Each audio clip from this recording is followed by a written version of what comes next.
Bienvenue sur Africa 24 dans cette nouvelle édition du QG News. Au sommaire, l'opposition béninoise se mobilise pour la tenue des élections.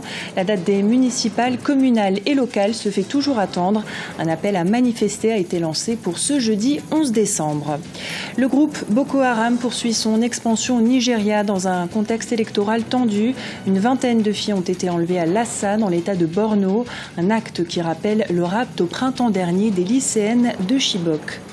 Une mission spatiale africaine sur la Lune, c'est la vocation du projet Africa to Moon, initié par un organisme sans but lucratif sud-africain. Le concept se base sur le financement participatif.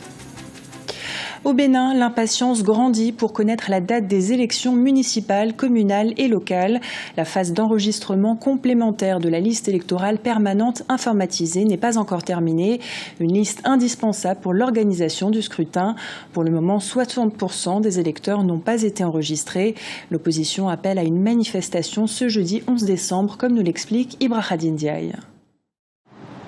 Marche de l'opposition ce jeudi 11 décembre à Cotonou. L'opposition béninoise réclame la tenue des élections. Elle dénonce le manque de dialogue entre les acteurs politiques pour sortir de l'impasse. Le 11 décembre, c'est une date importante pour nous, pour pouvoir dire que nous tenons à la constitution du Bénin, que le chef de l'État tente de modifier. Il y a une loi au Parlement encore jusqu'à l'heure où je vous parle, qui tente de modifier cette constitution à moins de 2 ans de la fin du mandat du président de la République. Nous nous disons que nous n'en voulons plus, ou du moins pas du temps du président Yahi Boni. Deuxièmement, fondamentalement, il y a les élections que nous voulons, parce que les élections communales au Bénin doivent avoir lieu depuis plus de 18 mois. Nous l'avons reporté sine die. C'est pour la première fois au Bénin, terre de démocratie, que des élections sont reportées sine die. Donc, les conseils municipaux et communaux qui sont là sont devenus illégitimes et désavoués par les populations. L'organisation des élections bute essentiellement sur la mise à jour de la liste électorale, la COS-LEPI. Environ 9 milliards de francs CFA ont été décaissés par le gouvernement pour ce projet. À cela s'ajoutent 8 milliards supplémentaires réclamés par l'organe en charge de la correction de l'outil électoral afin de finaliser les étapes du processus de sa correction. Nous avons fini la deuxième étape décisive de terrain hier sur toute l'étendue du territoire.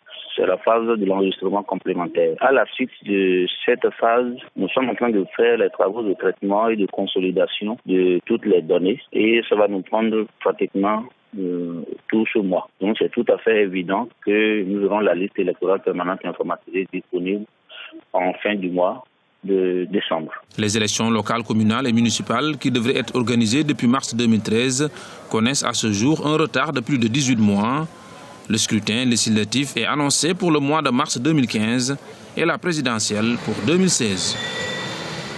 La Sierra Leone est officiellement le pays qui compte le plus grand nombre de personnes contaminées par le virus Ebola, une place qui était tenue par le Libéria depuis plusieurs mois.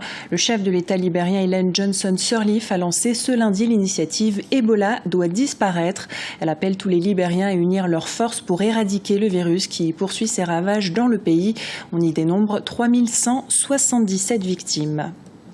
Au Nigeria, l'expansion du groupe Boko Haram se déroule dans un contexte électoral tendu. Le président Goodluck Jonathan est candidat à sa propre succession pour le scrutin présidentiel prévu en février 2015. La semaine dernière, une vingtaine de filles ont été enlevées à Lassa, dans l'état de Borno, un rapt qui rappelle celui de centaines de lycéennes à Chibok au printemps dernier. Birama Saounera. Au Nigeria, la menace de la secte islamique Boko Haram constitue une inquiétude pour les populations. Après l'enlèvement en avril 2014 de plus de 200 lycéennes à Chibok, le groupe terroriste s'est encore signalé à Lassa, dans l'état de Borno. Mercredi dernier, plus de 20 filles ont été kidnappées dans cette localité. Ces enlèvements continuent de susciter l'indignation et la désolation aux 4 coins du globe.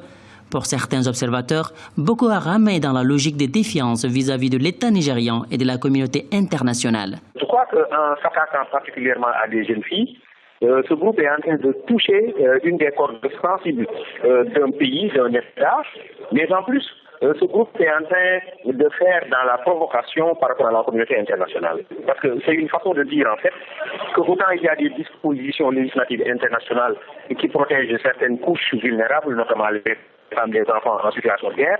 Autant ce groupe dit, moi je pose des actes allant dans le sens de défier ces dispositions qui sont mises en place. En avril 2014, après l'enlèvement de lycéennes de Chibok, des opérations se sont multipliées en vue de leur libération.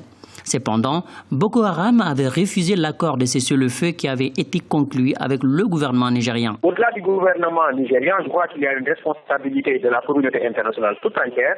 Aujourd'hui, c'est simplement de dire dans quelle mesure nous avons la possibilité de circonscrire le terrorisme partout où il se produit. Lorsqu'un État est attaqué, lorsqu'un pays est concerné, à terme, c'est d'autres pays aussi qui risquent d'être touchés et qu'en conséquence, il faudrait une approche globale, il faudrait une approche systémique, il faudra une approche multi-acteurs et multi-États pour faire face de façon efficace à la problématique du terrorisme rampant. Dans l'attaque de Lassa, les insurgés étaient avancés vers cette localité depuis la fin du mois de novembre, mais ont rencontré une vive résistance de l'armée nigériane jusqu'à mercredi. Aujourd'hui, la menace terroriste Boko Haram est devenue une urgence sécuritaire pour le continent africain et pour cela, une intervention militaire à l'échelle continentale est souhaitable. Au Burkina Faso, la journée nationale d'hommage aux martyrs de l'insurrection populaire a été reportée à une date ultérieure. Elle était initialement prévue le 13 décembre. Ce report répond au souci de ne pas perturber la commémoration de l'anniversaire de l'assassinat de Norbert Zongo en 1998. L'hommage aux journalistes est organisé par le collectif des organisations démocratiques de masse et des partis politiques et aura donc bien lieu ce samedi. Africa to Moon, l'Afrique sur la Lune, c'est l'ambition affichée par la Fondation pour le développement spatial basée en Afrique du Sud. Le concept se base sur un financement participatif avec pour vocation d'envoyer une mission spatiale africaine sur la Lune. Explication d'Ibrahim Ndiaye. Un financement participatif pour une mission spatiale africaine. Elle permettra d'envoyer un engin spatial sur la Lune et ainsi diffuser des images en direct sur la Terre et dans les salles de classe à travers le continent afin de sensibiliser et d'attiser la curiosité de la jeunesse africaine pour l'astronomie.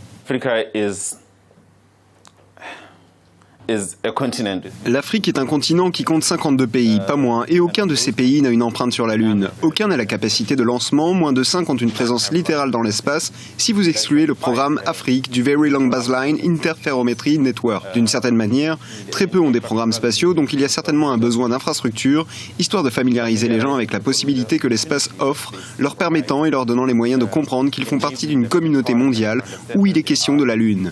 Leur accès à la Lune est garanti sur le plan législatif pendant des décennies.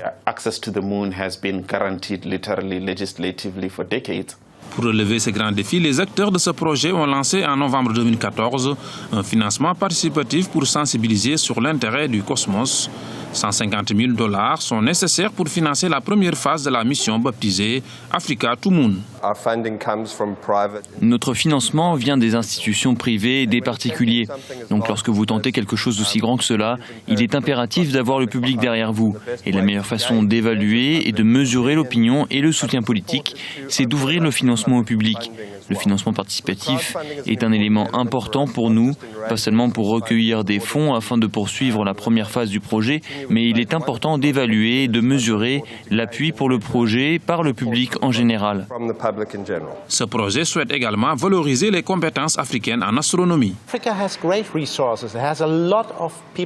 L'Afrique a de grandes ressources. Il y a beaucoup de personnes intelligentes avec une excellente formation et c'est la principale ressource dont vous avez besoin pour une mission de ce genre. Ce sont les idées qui vous mènent à la Lune. Donc c'est une ressource qui n'est pas rare et qui mettra l'Afrique sur la carte des nations des continents qui font l'exploration spatiale. Le projet Africa to Moon constitue une opportunité pour l'Afrique de combler de façon considérable son retard dans les activités d'exploration spatiale. Ce journal a été réalisé par l'ensemble de la rédaction. Nous vous remercions pour votre fidélité. Dans un instant, une nouvelle édition de l'actualité sur Africa 24.